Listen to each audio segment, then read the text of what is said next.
Bonjour, alors bienvenue dans le cadre d'une initiative déjà assez ancienne du PUCA, puisque depuis une douzaine d'années maintenant, nous organisons régulièrement des 5 à 7. Et là, c'est un 5 à 7 qui s'inscrit dans le cadre du prix de thèse sur la ville. Donc le prix de thèse sur la ville, aujourd'hui, c'est la 9e année qu'il est organisé. C'est un prix de thèse qui associe dans son organisation le PUCA au ministère de l'écologie, développement durable, énergie et au ministère du logement et de l'égalité des territoires, l'apéro international, donc la structure qui rassemble les instituts d'urbanisme francophones, et puis la Fédération nationale des agences d'urbanisme. Les autres années, nous avions également comme partenaires le CFDU et le CERTU, maintenant CEREMA, et la porte leur est toujours ouverte pour qu'ils puissent nous rejoindre les années prochaines. Alors pourquoi le PUCA soutient un prix de thèse sur la ville? C'est peut-être une question que certains d'entre vous se sont posées. En fait, il y a 3 raisons qui justifient le soutien du PUCA à l'organisation d'un prix de thèse. Il y a d'abord inciter à la constitution d'un milieu de recherche qui contribuera à décrypter les enjeux qui se posent pour le devenir des villes. Ça, c'est la première raison. La deuxième raison, c'est contribuer au renouvellement des chercheurs qui travaillent sur ce thème, donc explorer les voies et les moyens et les chercheurs nouveaux qui abordent la question des villes. Et troisièmement, assurer des passerelles entre les chercheurs et les praticiens. Donc 2 milieux dont on essaye, qu'on essaye d'assurer une coexistence et un partenariat.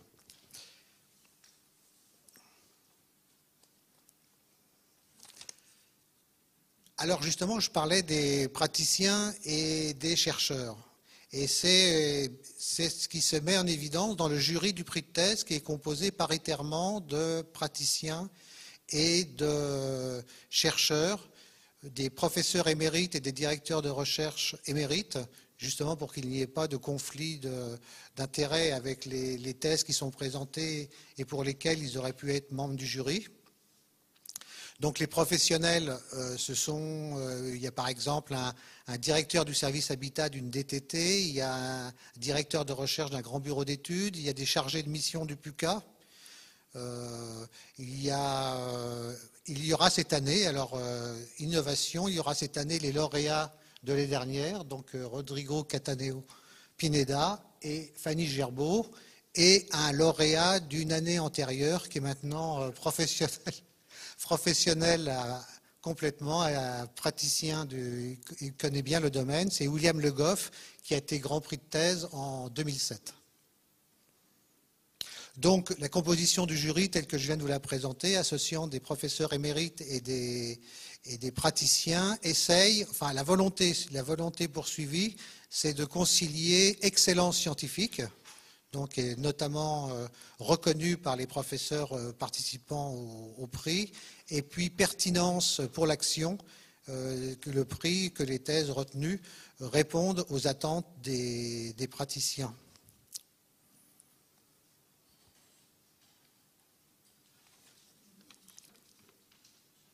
Alors aujourd'hui, la question qui nous rassemble, c'est la question de l'habitat dans les pays émergents. Donc c'est une question qui est traitée à la fois par Fanny Gerbeau et Rodrigo Cataneo, avec 2 dimensions qui sont extrêmement différentes, puisque dans un cas, il s'agit de la fabrique de la ville, des promoteurs immobiliers, la financiarisation de la filière du logement à Santiago du Chili, donc des approches économiques, le marché, la question du marché, des marchés financiers. Et Fanny Gerbeau, elle, c'est une autre entrée, puisque c'est l'habitat spontané, une architecture adaptée pour le développement des métropoles, le cas de Bangkok en Thaïlande.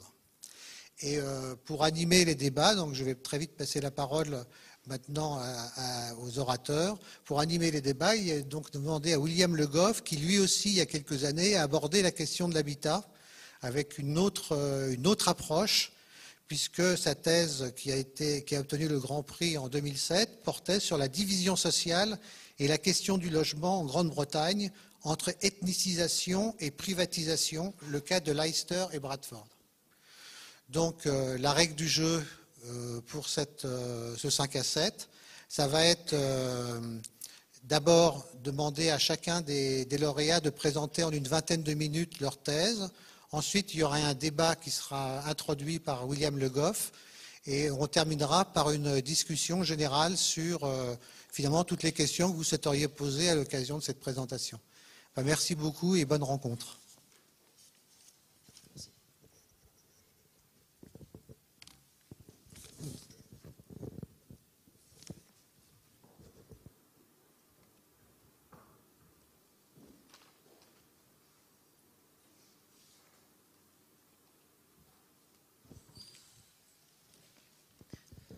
Donc, bonjour, je vous remercie d'être nombreux à assister à ce 5 à 7. Donc, je vais vous présenter ma thèse et mes principaux axes de recherche actuels. Et donc, on va avant tout parler d'une ville, Santiago du Chili, la période récente, on va dire les derniers 25 ans, et cette ville comme un laboratoire dans lequel on a expérimenté une régulation libérale de la croissance urbaine. Une des premières approches de ma thèse, c'est justement de soutenir le caractère exemplaire de cette ville de Santiago, cette petite grande métropole de l'Amérique latine, qu'on a souvent présentée comme un espace dans lequel un certain nombre de réformes économiques ont été prises de manière précoce. Et c'est la précocité de cette restructuration économique qui expliquerait donc l'apparition de nouveaux paysages métropolitains. Des paysages en fait que désormais on les connaît. En périphérie, c'est les suburbs des gated communities, donc les quartiers fermés destinés à une classe moyenne supérieure. Et quelque chose d'un peu plus nouveau, une verticalisation du centre. Les villes latino-américaines étaient traditionnellement des villes relativement horizontales. Or, Santiago a connu un processus de densification de son centre et de verticalisation accélérée par le biais donc de ces tours d'une vingtaine d'étages, destinés donc essentiellement à des ménages de primo-accédants. Donc, par rapport à cette ville, dont vous voyez là les principales caractéristiques, je vous rappelle donc que Santiago accueille presque 7 millions de personnes, 6,7 millions de personnes, et que cette ville est relativement étendue. Elle a une surface de 75 000 hectares, elle gagne 1500 hectares par an. Et d'ailleurs, c'est ça aussi une des questions que nous allons aborder, c'est comment réguler cette croissance urbaine qui reste extrêmement rapide, alors même que la croissance démographique de la ville est largement maîtrisée. Donc, avec un certain nombre d'axes de recherche, le premier est celui d'une ville néolibérale pour deux raisons. La première, c'est la transformation du financement du logement qui fait de plus en plus appel au marché du capital, le contournement des banques pour passer directement par un financement par des agents financiers. Et sur le plan politique, il y a une redéfinition des missions de l'État qui voit donc de manière très explicite l'État adopter le projet d'un État entrepreneurial, créateur d'un climat d'affaires favorable donc à la croissance et à une production immobilière exclusivement par le secteur privé. Cela dit, avec quand même une fonction régulatrice qui reste forte, et notamment ce projet d'internalisation d'une partie des externalités de la croissance urbaine. En d'autres termes, comment peut-on faire pour que le secteur privé paie pour la croissance urbaine, ou du moins paie pour une partie de cette croissance urbaine. Donc voilà très rapidement ce que nous allons faire. Donc, je vais présenter un peu 25 ans de transformation politique et économique à Santiago et étudier après deux stratégies de régulation de la production urbaine à travers le marché. Quels sont les deux grands projets justement de cet État à la fois libéral mais régulateur, ou plutôt, on va dire, plutôt négociateur plus que régulateur, qui est plutôt dans la négociation avec l'acteur privé, densifier le centre grâce au marché et partager les coûts de la croissance urbaine en périphérie. On n'aura pas le temps de l'aborder, mais je pense que ça va venir dans les questions. C'est le dernier aspect, à savoir les citoyens, la démocratie en fait, dans toute cette affaire. Mais donc, voilà, sur la question du logement à Santiago, la première chose, c'est de rappeler en fait que le Chili connaît aujourd'hui en fait ses 30 glorieuses.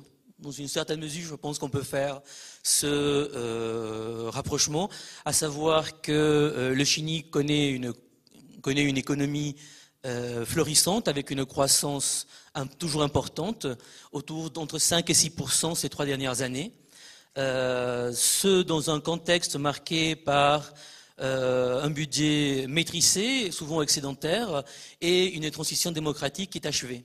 Donc en fait, un pays qui connaît une croissance importante et s'interroger sur quel est le volet métropolitain de ce miracle économique chilien, quelles sont les retombées pour la ville de connaître donc une séquence de croissance longue de 25 ans. L'autre question, c'est du coup quelle est la gouvernance pour ce Santiago du boom économique, alors qu'une des caractéristiques de la ville, c'est d'avoir un gouvernement local qui est très faible, c'est l'échelon municipal qui est très faible, et un échelon métropolitain qui est inexistant. Ce qui fait que les services décentralisés des ministères ont encore aujourd'hui une place quand même centrale dans la conception de la planification urbaine.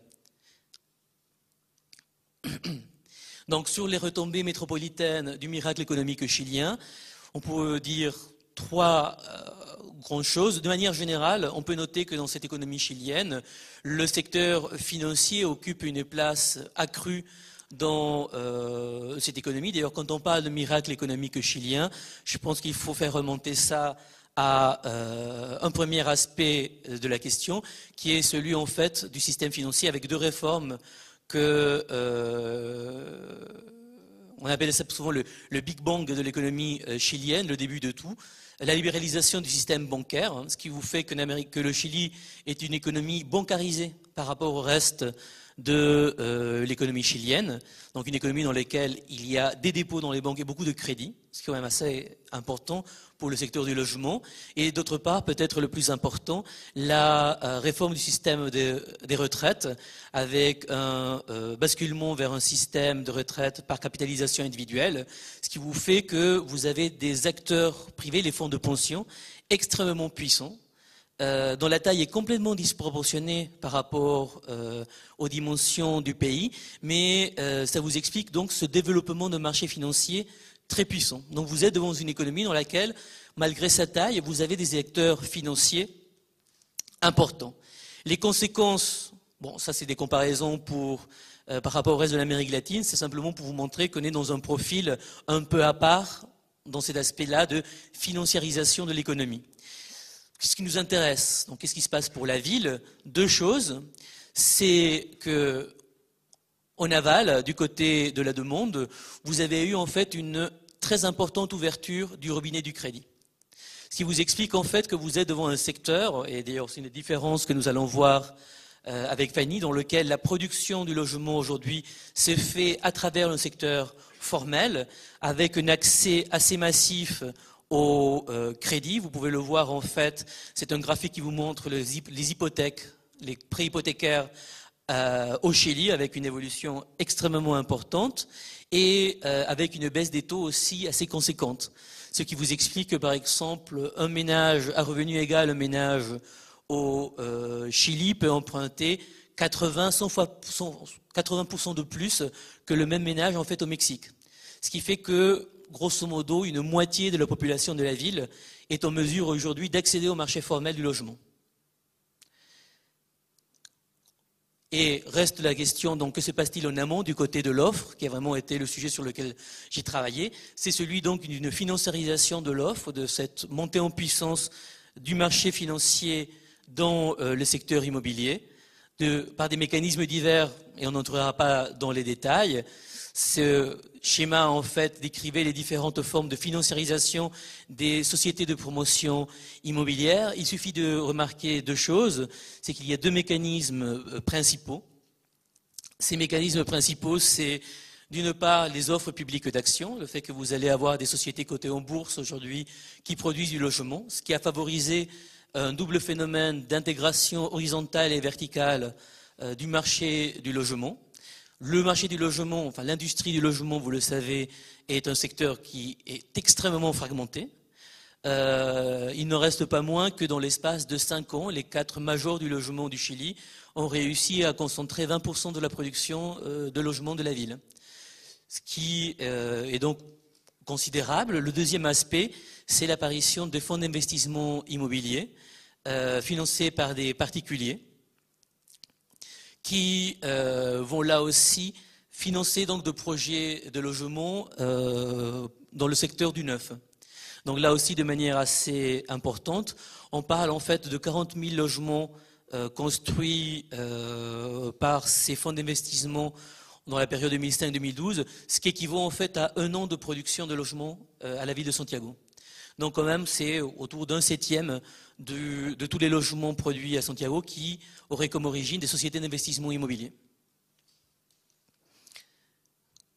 Et bon, voilà l'évolution du marché avec ses hauts et ses bas, mais en tout cas, on peut observer cette dynamique de croissance extrêmement importante sur les aspects purement quantitatifs. Le Chili est un pays dans lequel on construit de plus en plus, en tout cas à Santiago, avec une production annuelle donc de 40 000 logements par an à comparer au début des années 80, c'était 4 fois moins.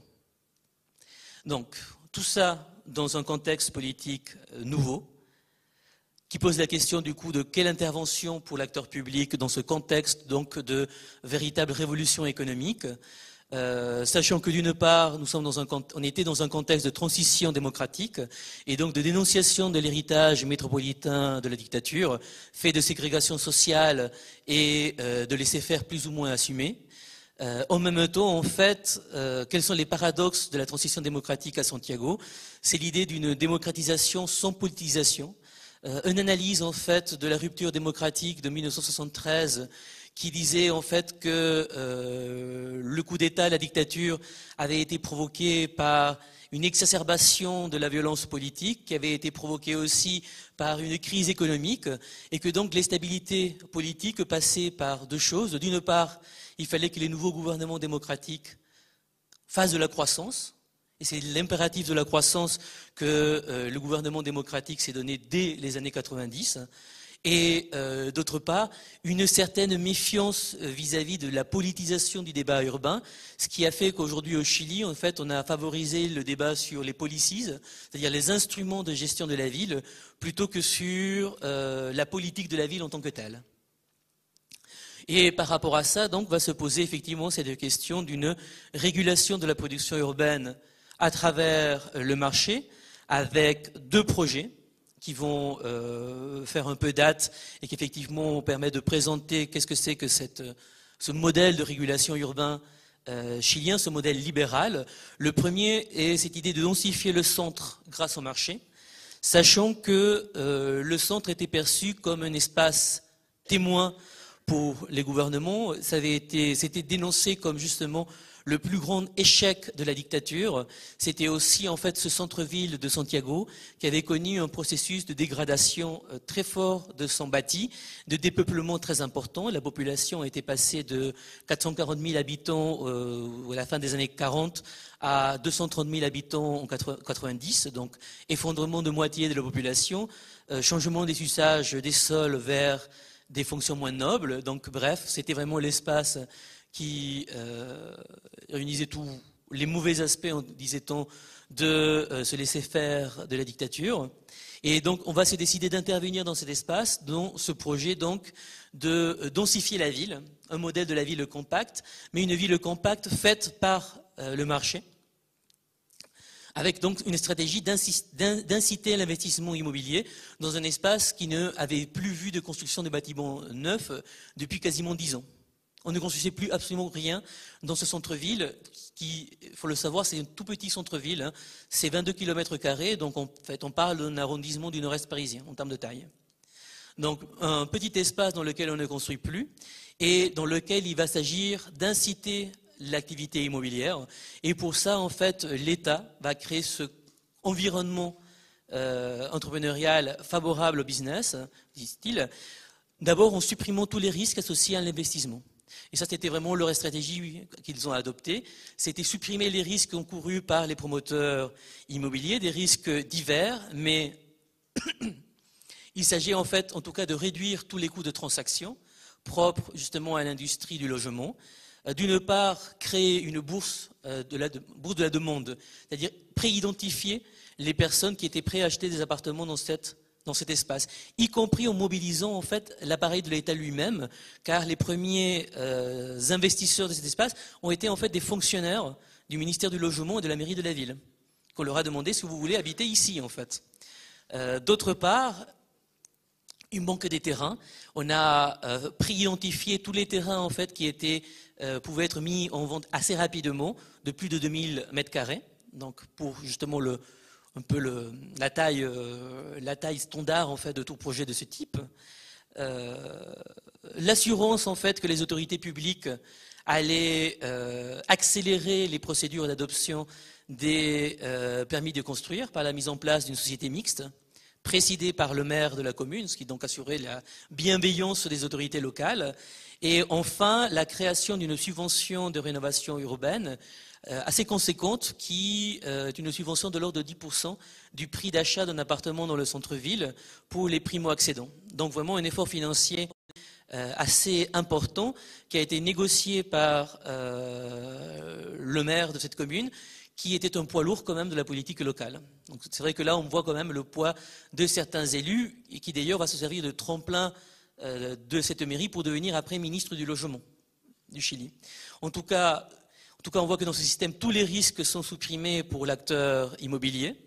On lui propose des projets clés en main. Ça ne marche pas, en fait, au début des années 90. L'État va même mettre en place une certaine forme d'État exemplaire, c'est-à-dire qu'il va développer lui-même des projets avec des coopératives pour montrer que ça marche, qu'on peut produire et vendre des logements dans cet espace.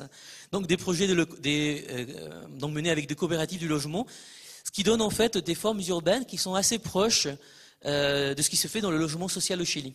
En fait, vous pouvez le voir dans l'image, c'est des bâtiments d'appartements de 5 étages, souvent en briques, car l'objectif était en fait de faire plutôt du logement plutôt social, surtout familial. L'objectif était de repeupler le centre. Ça a été une réussite. L'acteur immobilier, quand il voit qu'effectivement il n'y a que du profit à faire, va intervenir dans cet espace. Il y a un retrait progressif de l'État à la fin des années 90 au profit des acteurs privés. Et cet espace donc devient le principal marché immobilier de la ville, par le nombre de projets. En fait, j'aurais dû continuer ce graphique, mais c'est la crise 2008-2009 en fait qu'on observe quand même dans ce graphique, qui a effectivement coupé les projets de manière assez brutale. Depuis, ils ont repris, mais aujourd'hui, le centre-ville de Santiago, donc c'est 22 km², représente grosso modo 35% des ventes d'appartements dans la métropole, 25% en termes de chiffre d'affaires. Donc c'est le principal marché immobilier de cet espace. Cela veut dire qu'on vend entre 10 000 et 12 000 logements, appartements en fait, qui est des appartements, dans ce périmètre de 22 km² par an. Donc grosse réussite, un rôle fondamental des fonds d'investissement immobilier. En rouge en fait justement les fonds d'investissement immobilier des petits porteurs qui vont privilégier très largement l'espace central. Tandis que, bon, ça on pourra entrer après, il y a d'autres fonds d'investissement qui vont intervenir plutôt en périphérie, donc en vert. Et surtout un changement du format de ces espaces avec donc là aussi une verticalisation qui pour le coup est vraiment portée par le marché, qui vise une optimisation avant tout de l'usage des sols, donc vraiment très très forte densification. En fait, disons que les volumétries, on les utilise au maximum, donc des tours de plus en plus hautes et aussi des espaces dans lesquels il y a de plus en plus de services à l'intérieur des équipements collectifs privés à l'intérieur des immeubles, ce qui permet en fait aussi, mine de rien, de faire des appartements de plus en plus petits. C'est des tout petits formats, 40 m², 50 m², destinés donc à des primo-accédants. Deuxième stratégie, c'était la question de partager les coûts de la croissance urbaine en périphérie. Là aussi, avec cette idée de construire au départ une ville dense. Si je vous explique qu'en 1994, le gouvernement adopte un outil, un PLU métropolitain, pour ainsi dire, dont la limite urbaine est très proche en fait de la ville déjà existante, dans l'idée d'empêcher cette croissance de la ville, d'avoir une camisole de force autour de Santiago. Ce projet est de fait très vite abandonné. Là, on voit en tout cas la croissance de la ville, la croissance historique.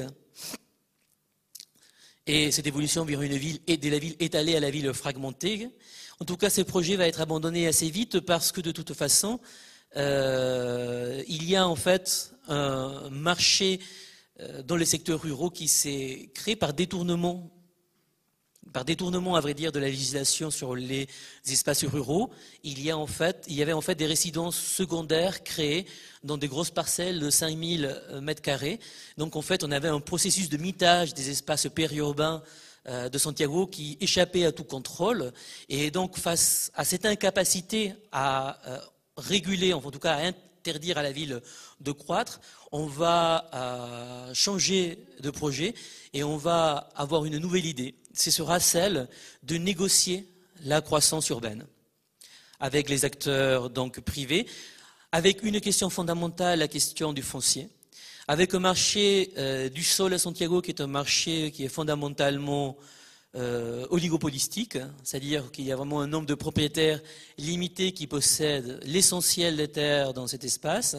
Ça, c'est pour les terrains disponibles à Santiago, mais on sait donc que les 10 principaux propriétaires fonciers des espaces, des zones urbanisables encore à Santiago, possèdent 45% du sol.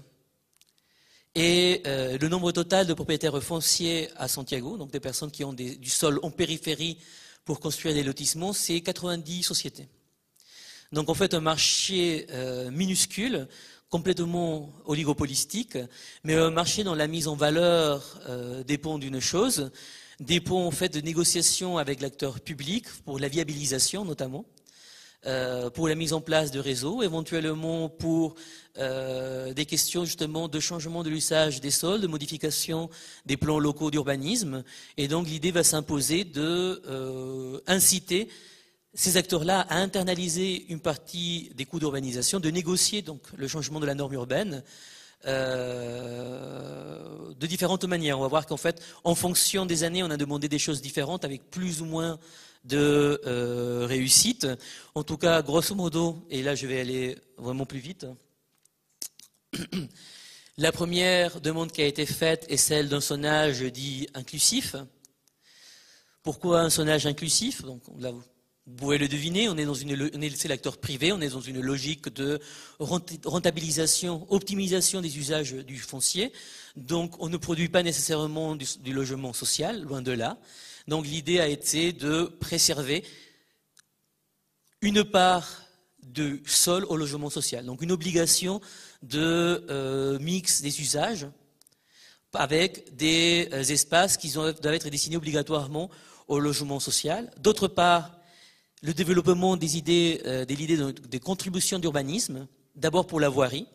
Donc l'acteur privé, que le promoteur immobilier finance lui-même ou finance en partie la construction, la viabilisation, notamment l'extension des réseaux routiers.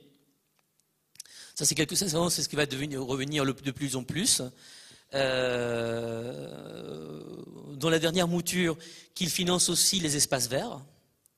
Et du coup aussi un changement dans le type d'urbanisme qui est fait avec une tentative d'abandonner le principe du zonage pour arriver à ce qu'au Chili, en fait, on appellera le zonage flottant, ce qui en fait est l'urbanisme de projet.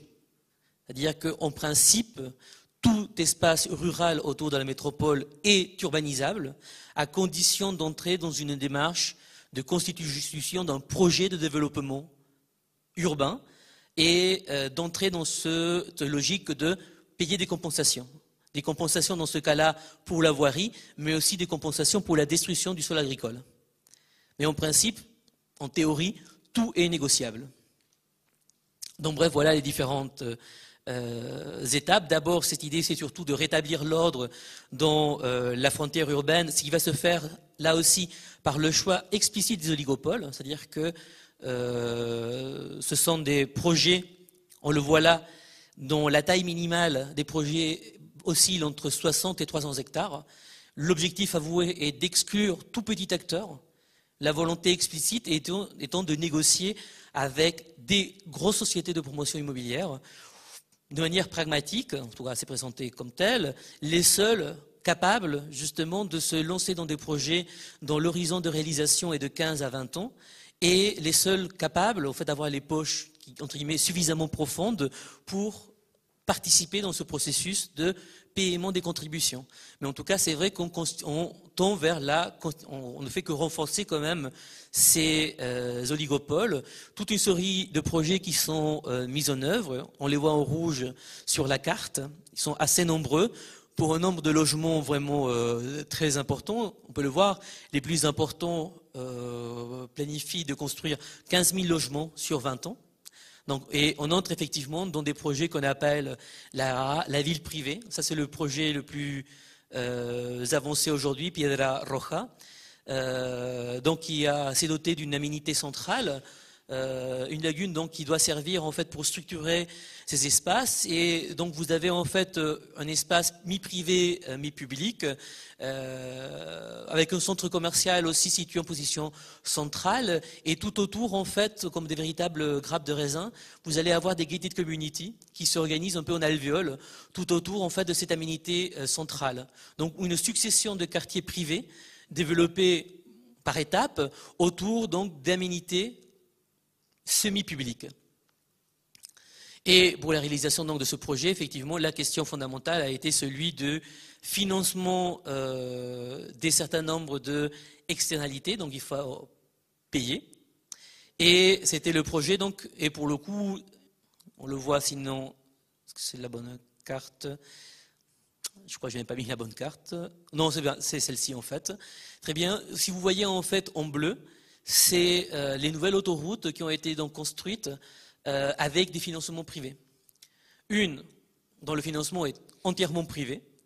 La deuxième, en fait, c'est qu'elle est plus proche de la ville, qui a un financement mixte, car elle faisait déjà partie des vieux projets, elle était dans les cartons en fait, du ministère de l'Équipement depuis 30 ans.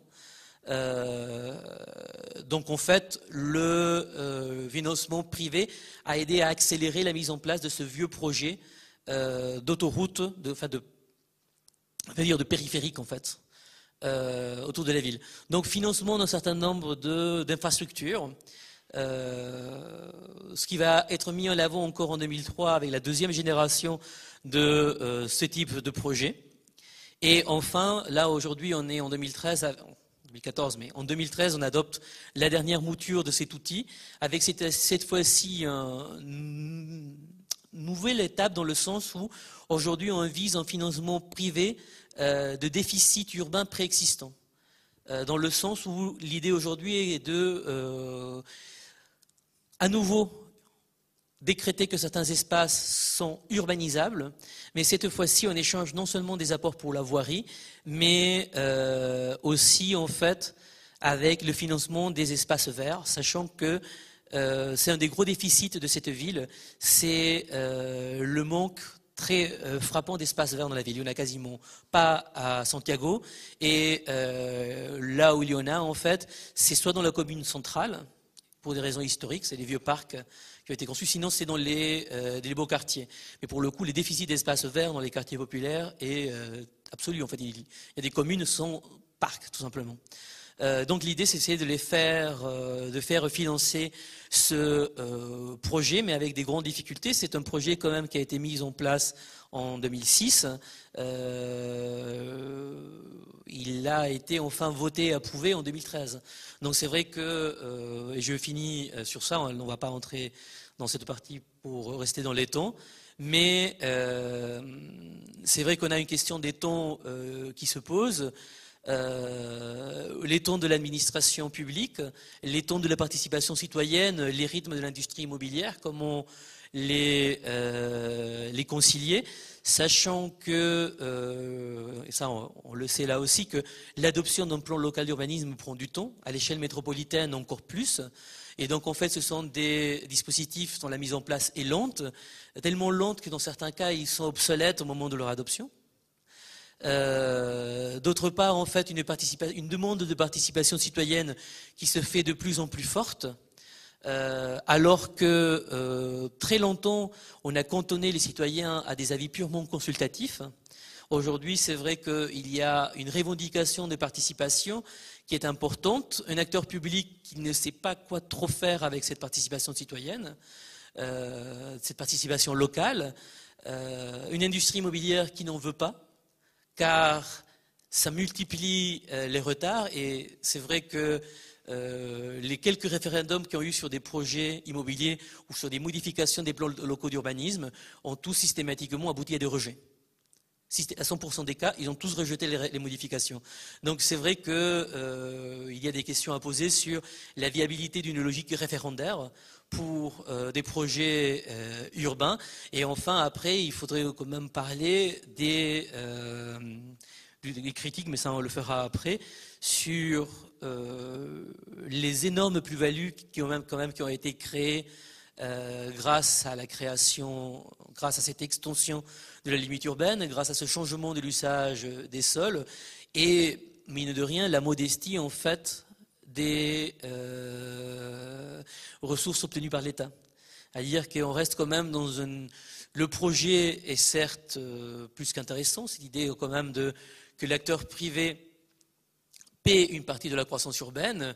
En tout cas, on voit que dans ces négociations-là, l'acteur privé a fait preuve d'être féroce négociateur face à un État qui, pour des raisons qu'il faudrait discuter, a lâché du lest, on va dire. Et en tout cas, c'est vrai que les plus-values sont colossales pour des résultats qui sont extrêmement modestes. Et je finirai sur ça. C'est qu'en fait, je vous montrerai ça quand même. En théorie, ces projets devraient permettre la construction de 80 000 logements sociaux. Les SDUC, donc la première génération, ils sont tous en cours de construction aujourd'hui. Il n'y a pas un seul logement social de construit encore. Car c'est d'ailleurs ça a été l'erreur de la première génération des outils, on a oublié en fait de mettre un chronogramme pour la construction des logements sociaux, c'est-à-dire qu'ils disent on va le faire plus tard, à la fin du projet. Résultat, en fait, on attend toujours. Donc bref, voilà, le féroce négociateur privé face à un État quand même qui, cela dit, explore des voies nouvelles quand même nouvelles en tout cas, relativement nouvelles pour réguler la croissance urbaine. Donc je m'arrête sur ça après avoir largement dépassé mon temps de parole, donc ce dont je m'excuse. Et je laisse la parole à Fanny ou à William. Bonjour à tous, on engage peut-être un court débat à la suite de chaque présentation, puis revenir sur un débat général pour les questions qui n'ont pas été posées. À la suite de la présentation aussi de Fanny peut-être. Alors moi le but du jeu, ma fonction c'est de savoir s'il y a des questions déjà dans le public qui sont d'abord les principales questions. Mais une petite remarque peut-être pour lancer le débat. À part tes 2 minutes de fin d'exposé, je me suis dit mais c'est extraordinaire comme modèle. On produit du logement, 40 000 logements par an, on densifie le centre, on maîtrise le développement périphérique et les coûts d'urbanisation sont payés par le privé. Mais c'est pas mal finalement. C'est une ode au libéralisme, tout ça. C'était sûrement pas le message de ta thèse, mais bon, quelque part, je me suis dit, évidemment, il y a des choses qui marchent. Donc ça, c'était un peu la provocation, mais en t'écoutant, je me suis dit, ouais, il y a des choses quand même qui se passe quoi. Néanmoins, moi je veux revenir sur un aspect lié au logement et à l'aspect clé quand tu parles de financiarisation de la politique du logement. Alors, ce qui est intéressant dans ton travail, c'est qu'il passe par les acteurs. Donc, à la limite, moi j'aurais quelques questions sur ces acteurs, savoir si ce sont des acteurs purement nationaux ou internationaux dans le cas des fonds de pension. Quelles sont les exigences de rentabilité de ces investisseurs ? puisque au début, il y avait des schémas, tout ça, qui nous expliquaient que finalement, il y avait peut-être une bulle spéculative, une bulle immobilière qui était en train de se créer. Et là, bon, certes, il y a un risque, mais derrière, à qui profite le crime? À un moment, tu parlais du foncier, qui me semble une dimension vraiment cruciale, vraiment importante. On a l'impression que le crime profite évidemment à certains gros propriétaires fonciers. Bon, classique et tout, création de la plus-value foncière, bon, ils la captent. Mais néanmoins, j'ai pas l'impression que ce soit les seuls gros bénéficiaires de cette urbanisation qui suit un modèle particulier où, de façon assez classique, finalement, c'est l'État qui crée le marché, quoi. Donc voilà, donc à qui profite le crime? Donc, est-ce que c'est seulement aux propriétaires fonciers? Quelles sont les exigences de rentabilité des investisseurs, sachant que le modèle aussi, enfin moi à mon sens, qui structure un peu le monde du logement en France, enfin il y a deux éléments très importants que l'on ne retrouve pas du tout dans le cas que tu as étudié, c'est que les économies des Français, donc les fonds d'épargne sont centralisés, enfin sont gérés en grande partie par la Caisse des dépôts, qui permet de financer du logement social. Et en France, c'est vrai que le parc il compte pour 20% du logement en France, donc ce qui est énorme, c'est un outil de régulation assez hallucinant. Et d'ailleurs, Peter Hall souligne bien que, attention, en France, il y a une banque d'État, quoi. Et c'est cette banque d'État qui permet évidemment de lancer, de financer des projets sur le long terme. Et sans ça, on n'en aurait pas en France, quoi. Enfin, de projets urbains de la qualité qu'on a, même si beaucoup sont critiquables et tout. Mais néanmoins, ils sont adossés à un mode de financement qui lui-même est adossé à l'épargne des citoyens, quoi. Alors que cette épargne-là, dans le cas du Chili, est centralisée dans des banques. Mais moi, la question que j'ai, c'est quel type de banque? C'est des banques d'échelle nationale ou au contraire Santander, machin? Est-ce que c'est ça? Et ensuite, deuxième point totalement différent, c'est qu'en France, les retraites, elles sont assurées par des logiques de répartition et tout, alors qu'il y a des fonds de pension, si j'ai bien compris, au Chili. Et ça vient aussi modifier totalement le paysage de la politique du logement. Et surtout dans un cadre de dynamique économique vraiment importante, quoi, au sein du Chili. Donc, moi, la question que je me posais donc dans ce cadre-là, c'était est-ce que ces acteurs, ce sont des banques, des banques simples, ou est-ce que ce sont des fonds de pension? Voilà. Est-ce que cette volonté de financer la retraite par des fonds de pension, en quelle mesure donc ça vient vraiment créer ou non une bulle immobilière? Mais j'imagine qu'il y a d'autres questions dans le public, et vos questions seront prioritaires.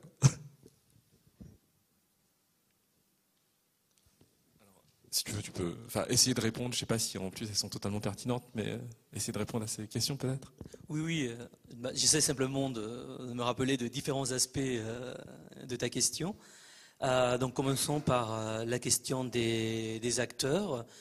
Dans le secteur bancaire, la propriété est plutôt mixte, c'est-à-dire qu'au Chili, vous allez avoir un certain nombre de groupes de banques chiliennes, on va dire. Parmi les 10 plus grandes, il y a une moitié de banques chiliennes et vous allez effectivement sinon avoir une autre moitié, c'est des grands groupes, notamment espagnols, effectivement, Santander très important, sinon le groupe Citigroup, des groupes américains. En revanche, du côté des sociétés de promotion immobilière, là au contraire, il faudrait dire que c'est un secteur qui s'internationalise assez mal. Il y a eu des tentatives d'exportation de ce modèle chilien par des acteurs chiliens vers l'Argentine qui ont débouché sur des échecs. Aujourd'hui, ils essaient de le faire vers le Pérou avec plus de réussite. Vers le Pérou, car aujourd'hui, quand on parle de mirage économique en Amérique latine, on pense plutôt au Pérou qui a justement ces taux de croissance de 9%. Il y a eu des tentatives d'entrée dans le marché d'acteurs espagnols comme Ferrovial, mais à vrai dire c'est très difficile, et c'est très difficile à cause de la question du sol, car il faut acquérir du sol. Pour acquérir du sol, il faut connaître le fonctionnement du marché local foncier, il faut connaître les bonnes personnes, et ça c'est quand même une compétence qui est très difficile à reproduire, très difficile à exporter et très difficile à acquérir, ce qui fait que c'est un secteur qui au contraire est dominé par, très largement même, par des acteurs donc nationaux. Voilà pour la question des acteurs. Sinon, pour moi aussi, cette question des fonds de pension, elle est essentielle pour comprendre la transformation économique du Chili et la transformation économique de cette filière du logement, sachant cela dit que les fonds de pension interviennent très peu du côté de l'offre. Ils n'achètent pas des logements, pas de bureaux. Ils n'interviennent pas dans des sociétés de promotion immobilière.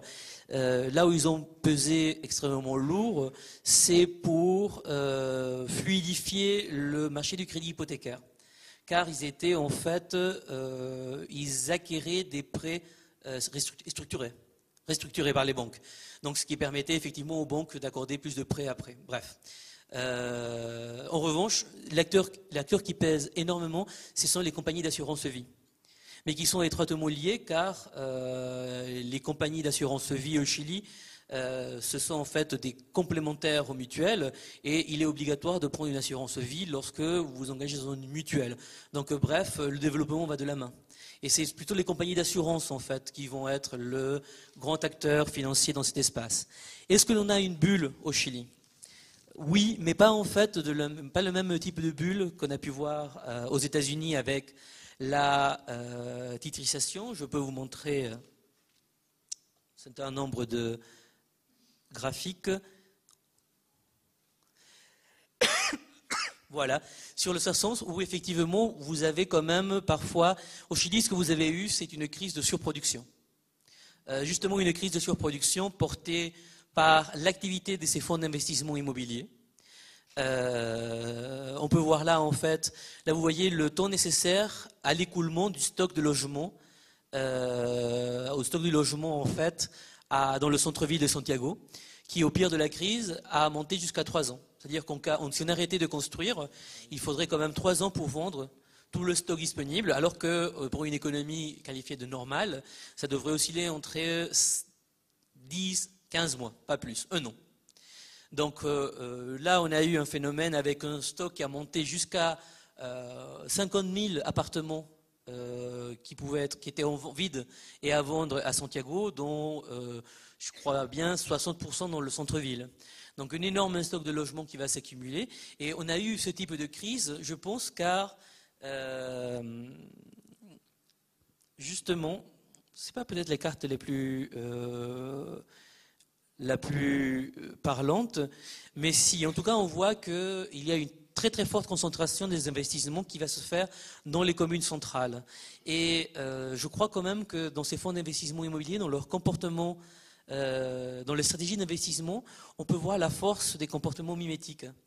Et là, je crois qu'il y a quand même une référence très utile venue de la France, justement, et de l'économie de la régulation, qui est André Orléans, qui a beaucoup travaillé sur la psychologie, en fait, et la rationalité des investisseurs financiers, pour montrer, en fait, que la rationalité de l'investisseur financier n'est pas de modérer les dysfonctionnements du marché, mais au contraire de faire gonfler la bulle, de jouer, en fait, de surfer sur la vague.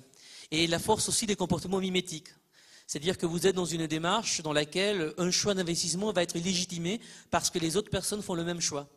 Et il y a donc des stratégies d'imitation extrêmement fortes qui fait que les fonds d'investissement immobilier ont tous investi dans le centre-ville sur le même type de projet, destiné à la même clientèle, et ce qui va provoquer donc en 2008-2009, lorsqu'on a les contre-coups de la crise économique qui arrive au Chili, le moral des ménages s'effondre, il y a des achats qui cessent de se faire, et résultat, oui, on a une crise de surproduction. Mais pour le coup, on a des crises, des bulles immobilières, mais qui fonctionnent sur des logiques différentes, pour le coup.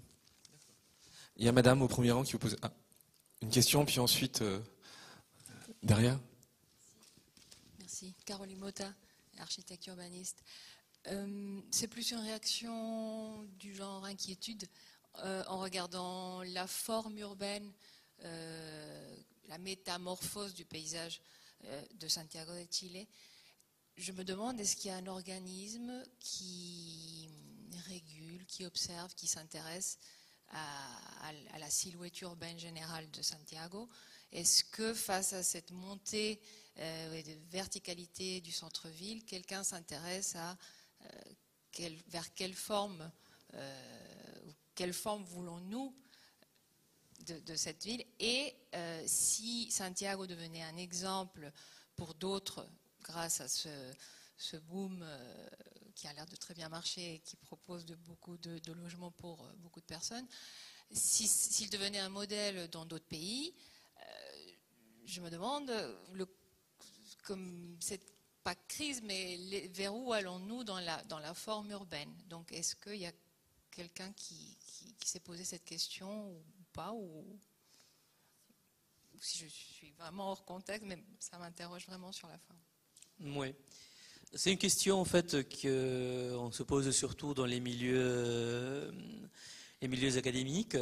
Dans le ministère du Logement du Chili, je voudrais dire d'abord que dans le ministère du Logement du Chili, pour le coup, regroupe en fait des professionnels que je trouve particulièrement compétents, mais dans le cadre de référence est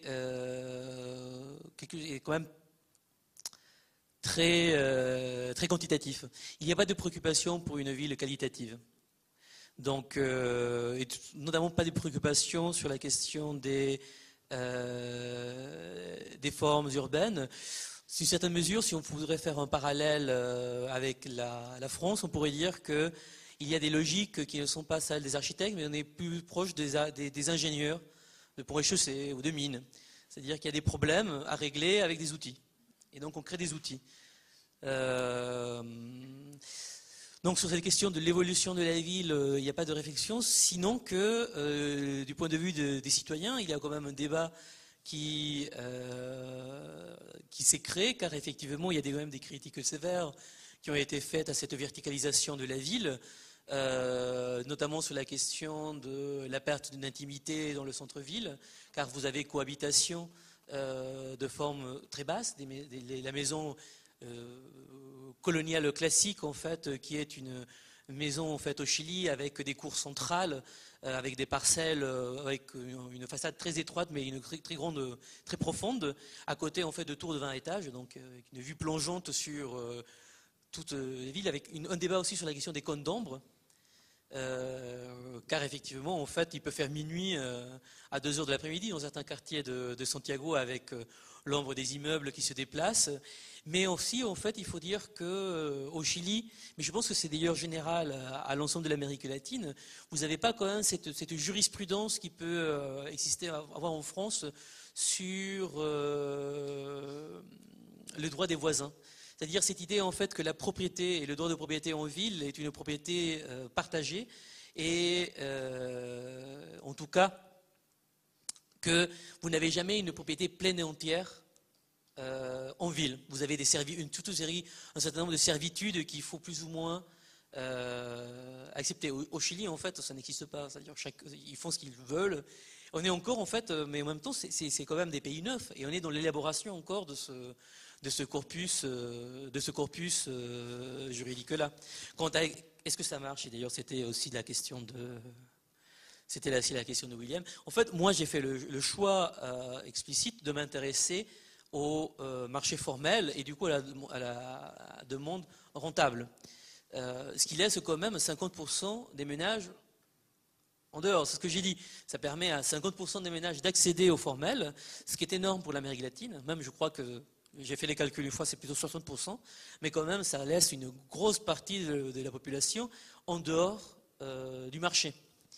En dehors du marché, il y a aussi le débat sur quelles sont les priorités de l'État, quel est le but du logement. Est-ce que le logement, en fait, est un bien social, et ce qui relève des politiques sociales, ou est-ce qu'il relève des politiques macroéconomiques? Est-ce que le logement et globalement l'immobilier est en fait un levier pour la relance de l'emploi, pour la relance de l'activité? Or, au Chili, mais je crois que pour le coup, ça on l'a vu, j'oserais même dire partout dans le monde, avec la crise de 2007-2008, on a vu comment le logement a été intégré partout dans le cadre des politiques macroéconomiques. C'est-à-dire qu'en 2007-2008, au Chili, en Amérique latine, en tout cas la CEPAL a fait un travail un peu d'inventaire des politiques. On voit partout comment tous les gouvernements ont donné des milliards au logement, car il s'agissait en fait de faire de la croissance. Mais c'est sûr que lorsque l'objectif c'est faire de la croissance, relancer l'emploi, et faire augmenter le PIB, les inquiétudes qualitatives sur la ville ont beaucoup moins de place. Mais là, je crois que vraiment c'est la question de qu'est-ce que c'est que le logement qui se pose. Bertrand Vallée, peut-être une question aussi qui...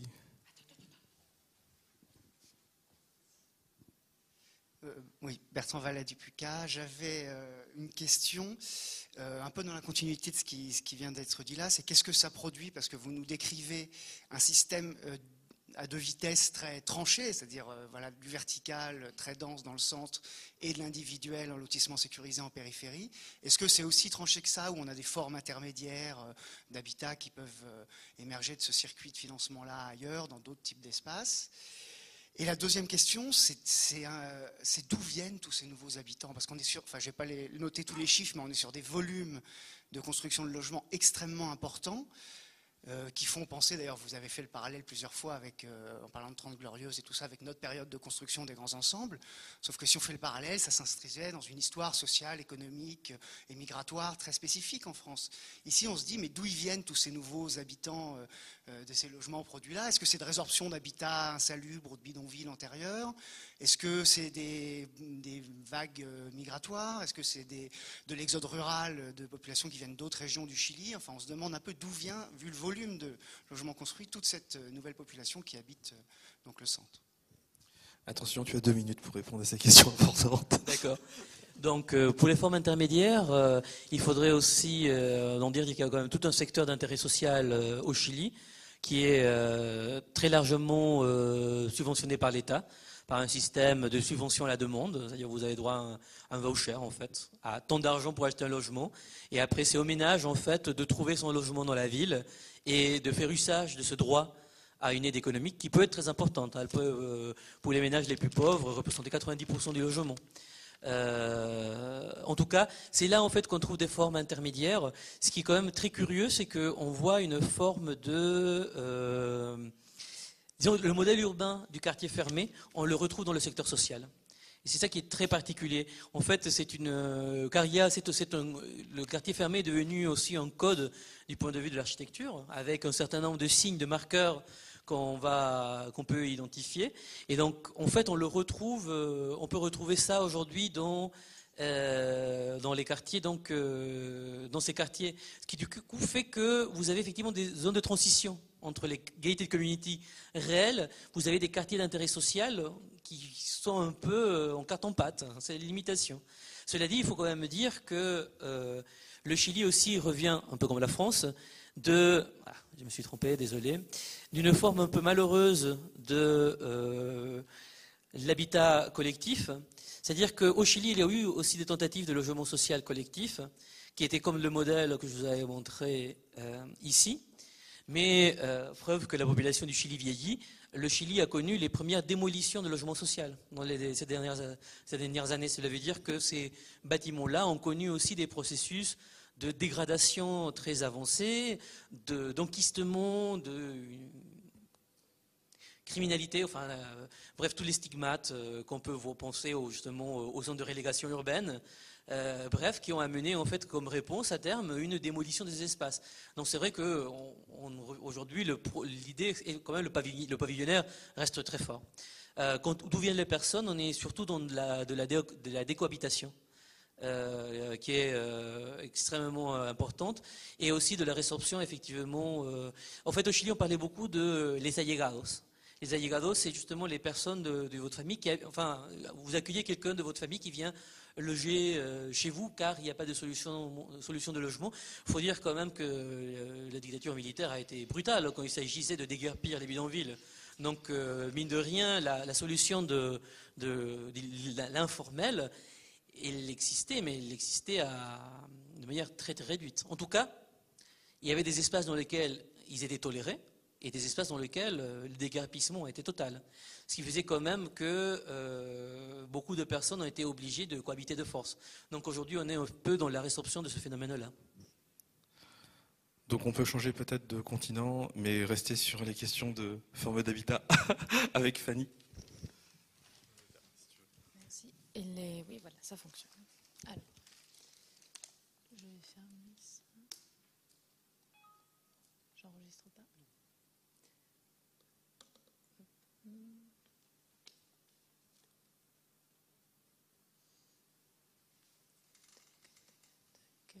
Plein écran.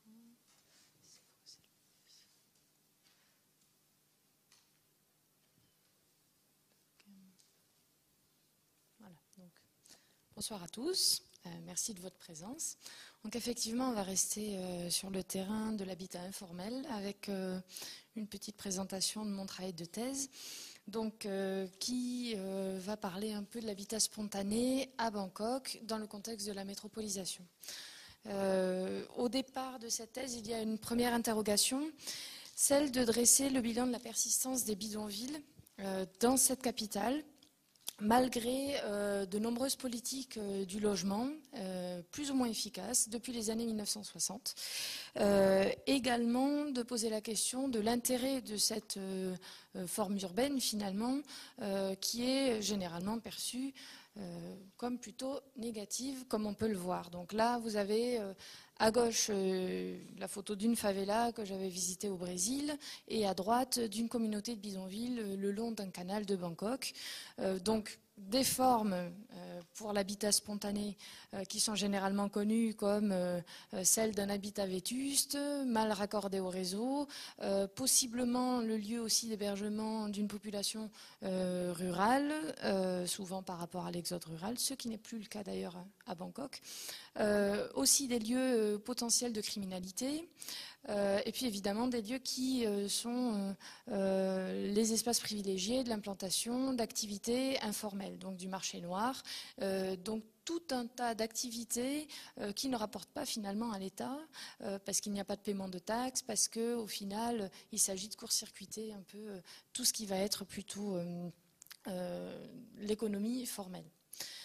Donc voilà, moi, ma première question, c'était est-ce qu'on peut dire pour autant que si c'est un stigmate du mal logement, l'habitat spontané n'est que négatif dans les métropoles actuelles? Et d'autre part, quelle place prend-il dans la capitale actuellement? Donc, comme je dresse l'hypothèse d'une possible opportunité pour la capitale de Bangkok, il s'agit déjà de savoir ce que ça représente en termes d'habitants. Et il se trouve que dans Bangkok, il y a à peu près 20% des habitants de la capitale qui vivent dans l'habitat spontané. Donc, première précision également, l'habitat spontané, on assimile souvent au bidonville, donc souvent à la pauvreté, à la déviance. L'habitat spontané à Bangkok, il ne s'agit pas que d'un espace où vivent les populations les plus pauvres. Ça existe depuis très longtemps. Ça remonte depuis à la formation en fait, de la capitale, fin XVIIIe siècle, voire même avant la fondation de la capitale. On le verra un petit peu plus tard. Mais donc il s'agit déjà d'ensemble où la population vient de contextes très différents et où les catégories socioprofessionnelles sont très diversifiées également. Donc on a vraiment des trajectoires très différentes. La chose importante cependant, c'est que si on a quand même une certaine proportion d'habitants pauvres, l'habitat spontané n'est pas un phénomène marginal dans son développement dans l'espace. On va dire que c'est présent dans tous les districts de la capitale et également dans la région métropolitaine de Bangkok. Là, c'est ce que vous avez en photo. Ça représente 5% des Thaïlandais en 2005. Cependant, c'est un phénomène qui est majoritairement urbain. On le voit surtout dans la capitale. Donc, je parlais de possibles opportunités et en parlant justement du fait que l'habitat spontané existe depuis la fondation de la capitale, voire même avant. Il s'agit de voir que l'habitat spontané au départ, si j'ai choisi ce nom, c'est pour éviter tout ce qui va être acception négative, comme on pouvait l'avoir avec bidonville, habitat informel, etc. Non seulement parce que certains espaces sont maintenant régularisés, mais parce que le côté négatif délabré n'est pas forcément tout le temps présent. Et là, vous avez un exemple avec les photos de gauche, particulièrement la maison qui se trouve en haut à gauche des deux, du dessus, vous avez un exemple d'architecture vernaculaire en fait, qu'on appelle également habitat spontané à Bangkok. Et là, il s'agit d'une communauté ancienne, Pom Mahakan, qui est donc située à côté du mont Doré que vous voyez dans la photo de droite. Une communauté qui est particulièrement renommée pour ses activités culturelles, l'invention d'une certaine soupe fameuse, du théâtre d'ombre thaïlandais. Vous avez des maisons aussi à l'architecture très intéressante par rapport à la prise en compte du climat, des matériaux locaux et également de tout ce qui va être la façon de vivre multigénérationnelle qu'on pouvait observer en Thaïlande et qu'on observe toujours à certains endroits, notamment dans les aires rurales. Donc, dans le cas de Pom Mahakan, il s'agit d'un espace qui s'est retrouvé en dehors de la législation parce que le pays a adopté petit à petit le système du statut de propriété, de l'enregistrement du foncier et les habitants de cet espace-là se sont retrouvés à la marge parce que pas au courant ou pas particulièrement sensibilisés sur l'importance d'aller réclamer le papier qui allait leur donner le statut de propriétaire, si nécessaire dans la métropole actuelle. Donc, des habitants qui se sont retrouvés à la marge et qui aujourd'hui se retrouvent en face d'une décision d'éviction de la part de la métropole de Bangkok. Et ces habitants-là vont se fédérer en réseau et mobiliser des moyens qui sont propres à la métropolisation et à l'image et l'ouverture internationale que propose la métropolisation. Dans le cas de Pom Mahakan, les habitants vont d'une part mettre en scène leur habitat, mettre en scène leur espace de vie avec des panneaux en anglais, très bien traduits d'ailleurs, qui vont montrer tout ce qu'il y a de patrimonial dans leur espace. Donc à la fois les coutumes, tout ce qui va être patrimoine intangible, mais également l'architecture. Et il s'agit aussi de faire venir des anthropologues, des chercheurs, etc., certains d'Harvard d'ailleurs, qui vont porter la voix de ces habitants et quelque part faire le contrepoids entre une municipalité qui souhaite l'éviction et ces habitants qui, a priori, n'avaient pas beaucoup de voix dans ces grands processus de renouvellement urbain, puisqu'il s'agissait de raser cette communauté pour faire un parc qui serait a priori plus agréable pour les touristes. Et bien là, les chercheurs vont attirer l'œil également des touristes internationaux, de l'UNESCO parfois même, pour montrer à quel point cet espace peut montrer que les habitants savent gérer un espace, qu'ils savent aussi préserver un patrimoine et que ce serait a priori beaucoup plus intéressant à voir qu'un simple parc en pelouse pour les touristes, si vraiment on voulait faire de Bangkok une métropole qui sait aussi tirer parti des enseignements de son histoire. Donc quelque chose qui distinguerait Bangkok par rapport à l'offre plus standardisée des métropoles mondiales. Donc à droite, un petit exemple d'une autre communauté plus éloignée de Bangkok qui maintenant est très visitée par les Thaïlandais, donc un peu sur le même système de valorisation de la production locale et de l'architecture locale. Un autre aspect intéressant à prendre en compte dans l'habitat spontané à Bangkok, pour des ensembles qui peuvent être parfois plus récents, donc avec éventuellement moins de qualité architecturale, en tout cas pas une qualité patrimoniale, c'est l'idée de la normalisation du bâti, de la régularisation de la trame vière également, ainsi que la normalisation des pratiques. Au départ, donc, comme on l'a vu, il y a quand même un certain nombre d'habitants qui offrent peu de ressources.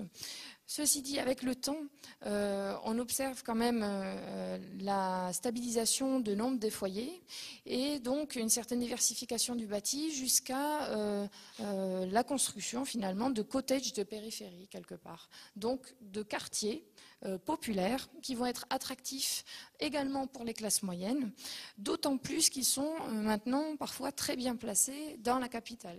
On ne se retrouve plus en périphérie comme au début de l'implantation de ces maisons, mais parfois proches de canaux qui offrent éventuellement des alternatives également pour circuler, sachant la congestion du trafic à Bangkok, c'est appréciable, d'autant plus que la capitale essaye de mettre en place à nouveau un système de navettes fluviales. Donc c'est également un moyen pour ces communautés de marchander quelque part leur retour de leur attractivité ancienne. Certaines étaient des marchés en fait très réputés, marchés sur l'eau, et maintenant avec ce système de navettes fluviales et d'intermodalité, elles elles peuvent aussi représenter des points d'accès et donc faire profiter aux clients passants, aux passagers de trafic, des biens, de petits marchés, de petits restaurants, etc.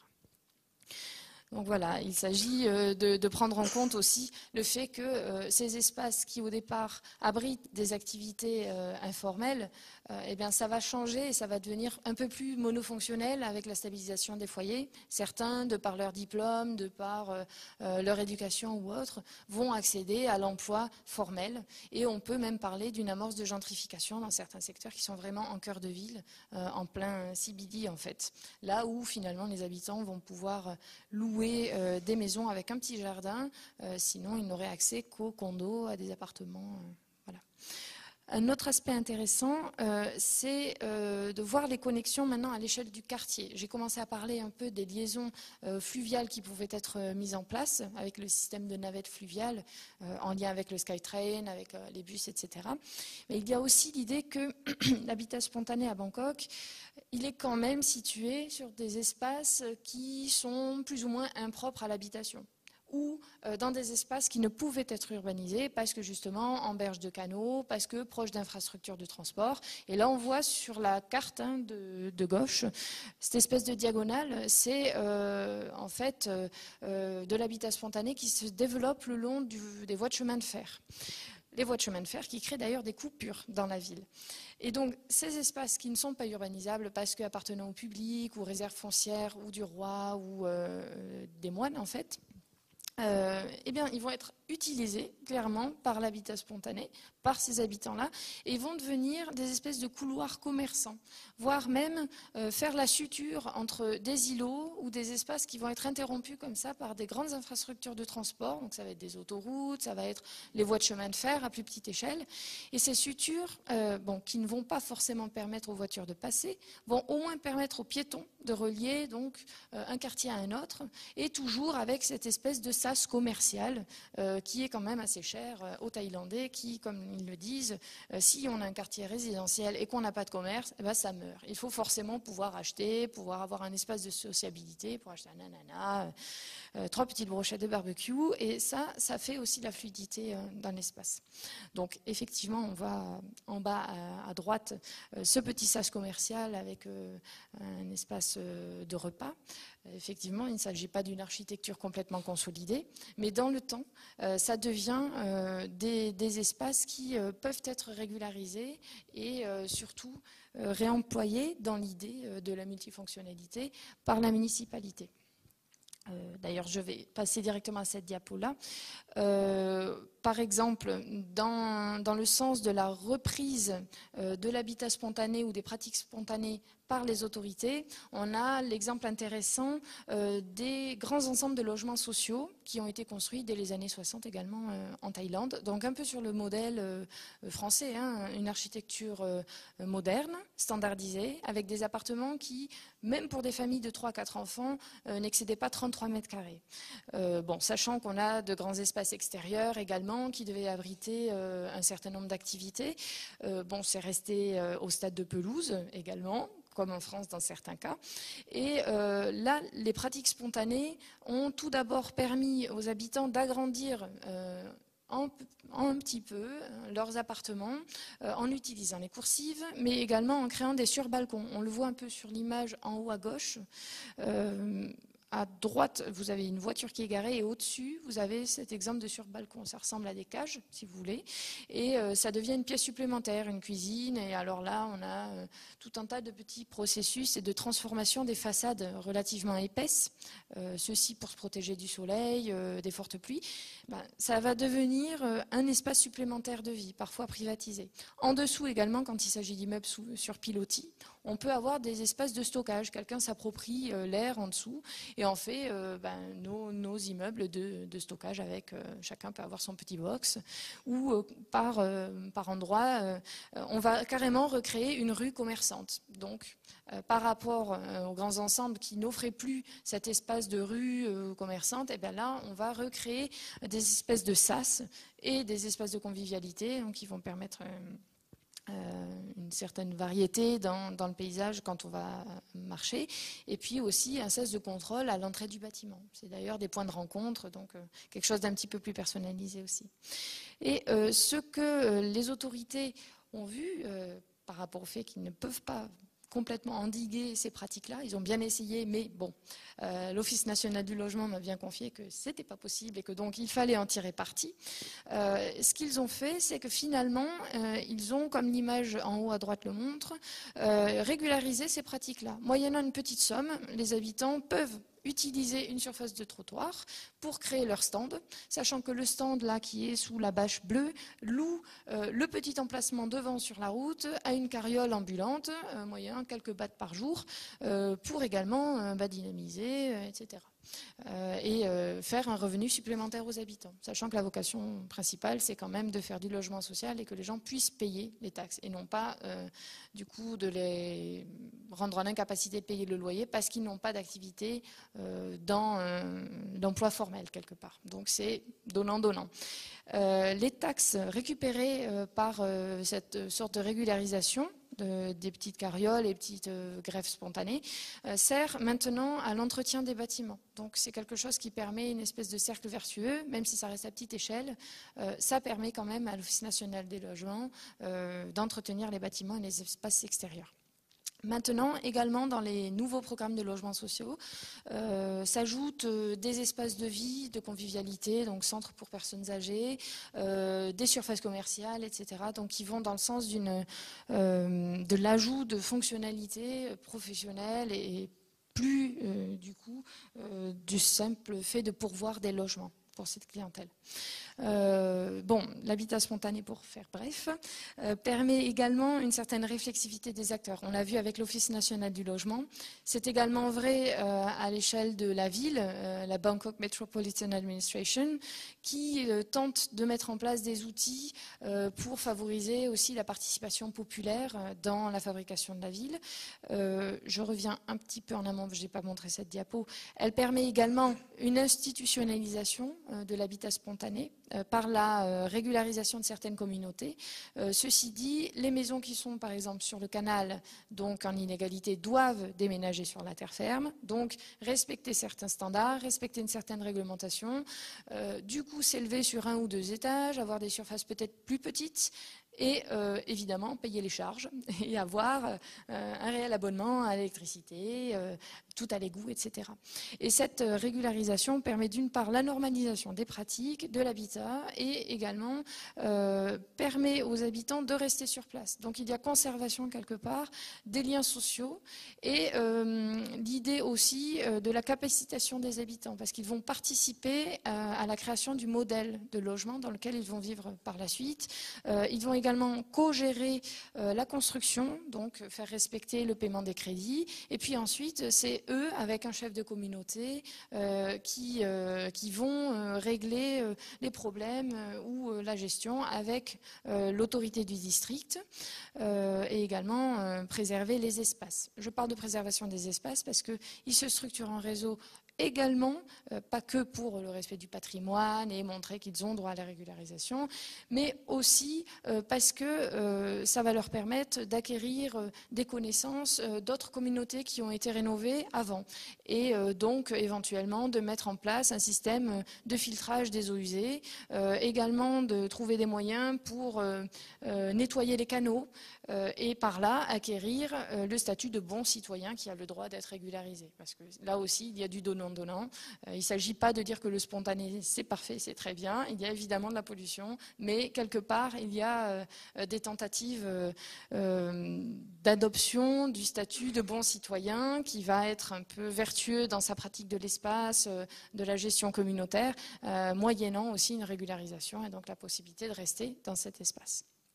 Enfin, au niveau des experts de la ville, on va dire les professionnels de l'espace, architectes, urbanistes notamment, on voit l'apparition de formations qui amènent les étudiants à travailler avec les habitants de ces ensembles spontanés. et également le développement d'architectes qui sont vraiment spécialisés. On les appelle les architectes de communauté, ça existe dans plusieurs pays et de métropoles émergentes également, au Mexique, au Brésil. Là, en Thaïlande, les architectes de communauté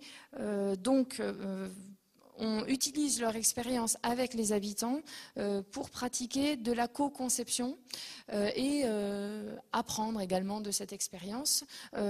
C'est ce qui est à l'origine du projet TEN que vous voyez là en image, où il s'agit en fait de faire du logement plus abordable et plus qualitatif pour les classes moyennes. Donc il s'agit d'utiliser exactement les mêmes techniques que celles de la régularisation, institutionnalisation de l'habitat spontané, mais pour une classe moyenne qui peut demander un crédit pour acheter son logement. Donc on voit tout en bas à gauche qu'il s'agissait d'une grande parcelle qui a été divisée en plusieurs lanières.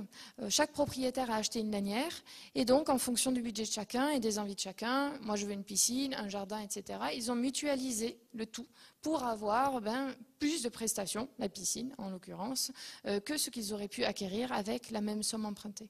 Il s'agit également d'avoir donc ces espaces partagés, des points de vue différents et aussi formellement on le voit quelque chose d'un petit peu plus hétéroclite, un peu plus éclaté que certains projets proposés aux classes moyennes. Donc par là également de récupérer une diversité spatiale et esthétique qu'on peut observer dans l'habitat spontané avec l'emploi, si on le veut, de matériaux également plus temporaires. Donc en guise de conclusion, l'habitat spontané n'est pas évidemment une solution, n'est pas à préserver comme tel. Par contre, par le processus de projet qu'il permet de générer, par la réflexivité que ça permet de générer également auprès des spécialistes de l'espace, des autorités comme des praticiens, c'est néanmoins un outil quand même pour envisager le développement urbain, quelque chose de stimulant et qui permet également d'envisager une conception plus participative de la ville finalement aussi au niveau métropolitain, et c'est ce qui m'amène à présenter ce travail aussi devant vous et en France. Pourquoi parler du cas de Bangkok en fait? C'est aussi parce que les questions de participation populaire, de diversification du tissu ou de au moins redynamisation du tissu parfois monofonctionnel comme on peut le voir dans les zones pavillonnaires peut se poser. En tout cas, c'est un débat auprès de la communauté des architectes et regarder ce qui se passe à Bangkok peut permettre d'envisager des façons de faire ou des alternatives éventuellement pour impliquer davantage les citadins, mais aussi peut-être diversifier un peu le tissu. Voilà. Bon, n'est pas en développement qui prétend l'être, peut-être. Voilà. Je vous remercie de votre attention. Voilà. Merci Fanny. Je ne sais pas s'il y a des questions dans la salle ou si vous voulez que je lance un tout petit peu le débat, puis ensuite vous intervenez comme tout à l'heure. Oui, Madame Annie Borzec, peut-être poser une question. Juste, c'était pour lancer une réaction. Pour l'anecdote, quand on a publié le 4 pages consacré à cette thèse, c'est celui qui a eu le plus de retours et de réactions. Alors, je ne sais pas si vous avez vu, on a quand même fait la couverture, l'édito d'Urba Press sur un mode, voilà un texte qui est innovant, le PUCA encourage la création des bidonvilles. Donc, et puis il y a eu beaucoup de réactions d'ordre moral sur ce texte-là, mais peut-être plus sérieusement et plus fondamentalement, il y a eu des questions aussi techniques que j'aimerais vous relayer parce que elles ne sont pas de moi et voilà, juste je fais le haut-parleur. J'ai eu des remarques d'architectes notamment posant la question des réseaux, puisque vous parlez souvent de régularisation d'habitat informel et beaucoup m'ont dit mais enfin comment techniquement ces choses-là s'opèrent, en particulier en lien avec la question de la prise en compte des réseaux d'assainissement à partir du moment où l'habitat est déjà sorti de terre. Voilà. Alors il faut savoir qu'à Bangkok, et je n'ai pas pu le préciser là, tout ce qui est cadastre, réseau, tous ces services-là sont largement dépassés par la croissance démographique. Donc déjà, on va dire qu'ils sont à la traîne et malgré eux, il s'agit toujours d'inscrire au cadastre des constructions qui ont déjà été faites, légalement ou illégalement. Donc c'est un premier stade qui permet d'accepter, dans une certaine mesure, ce qui ne serait pas accepté, sans doute en France évidemment. Maintenant, pour le raccordement au réseau, pour le réseau Tout à l'égout, il y a beaucoup de communautés maintenant qui sont raccordées au tout à l'égout. Comme je le disais tout à l'heure, il y a aussi des éléments qui permettent en fait un premier degré de filtrage des eaux usées et de tout ce qui va être les eaux vannes, avec des travaux donc, de chercheurs qui sont réutilisés. C'est un système de IM, alors je ne sais plus exactement à quoi ça correspond, c'est avec les micro-organismes. Il s'agit d'avoir différents bacs en fait, de filtrage qui sont posés au niveau des espaces vides ou qui flottent directement dans le canal quand ce n'est pas particulièrement fréquenté par les barques et bateaux. Et donc ça permet déjà d'assainir un peu. Maintenant, pour tout ce qui est communauté de cœur de ville, là c'est raccordé au tout à l'égout et ça fait partie des implications de la régularisation, comme le fait de respecter l'écart entre les constructions, l'espace minimum entre les maisons, surtout pour l'accès des véhicules incendies, etc. Donc voilà, donc, ça se fait petit à petit. Et effectivement, on n'en est pas à la configuration quelque part des favelas de Rio qui sont vraiment très étagées où c'est encore plus difficile quelque part de raccorder les habitations à ces réseaux-là. Après, niveau électricité, comme on le voit à Bangkok, souvent on a beaucoup de câbles qui ne servent plus, qui ont été ajoutés. Donc voilà, il y a une certaine souplesse qui est autorisée par le fait même que beaucoup de choses se font de manière informelle toujours dans la capitale. Mais voilà, il n'y a pas régularisation sans qu'il y ait raccordement légal.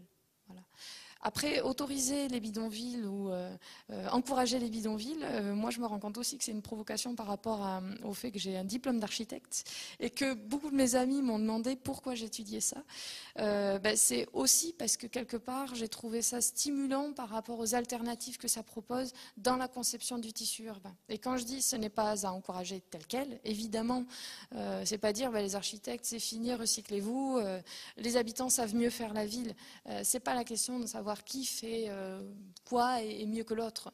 C'est de voir ce qu'on peut récupérer comme processus ou comme attitude pour éventuellement proposer mieux que certains espaces délaissés qui ne seront jamais construits parce que il y a eu un découpage, par exemple, très orthogonal des parcelles et finalement, à un moment, on se retrouve avec une espèce de forme impossible à construire. Et bien là, avec l'habitat spontané, avec ces pratiques-là, on va réussir à faire cette suture, à faire des structures qui vont permettre d'apporter et une plurifonctionnalité et une architecture intéressante, voilà, tout en proposant des liaisons qu'on n'aurait pas pu faire si on suivait la réglementation. Donc, quelque part, proposer une réglementation plus souple ou laisser des espaces peut-être un peu d'entre-deux à certains moments pour voir un peu comment ça peut évoluer et comment on peut co-concevoir certains espaces.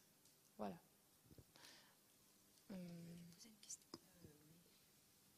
Oui, c'est moins une question qu'une réaction. J'ai trouvé que les deux thèses primées l'année dernière sont formidablement opposées en quelque sorte, et je voulais pas du tout que vous n'êtes pas d'accord entre vous, c'est que vous avez étudié autre chose. Ceci dit, cette opposition fondamentale et foncière, elle est extrêmement stimulante pour le public, et je voulais juste le souligner en vous disant quel plaisir moi j'avais eu à lire votre thèse, puisque j'ai lu celle de Fanny, j'ai pas lu celle de Monsieur sur le Chili, je faisais partie du jury, et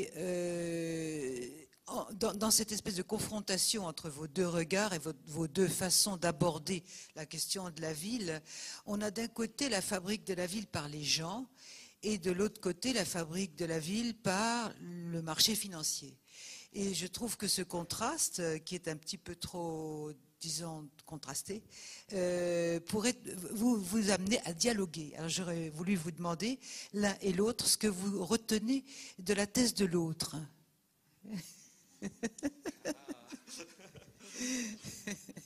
Bon. Justement, on en a parlé en préparant un peu la rencontre.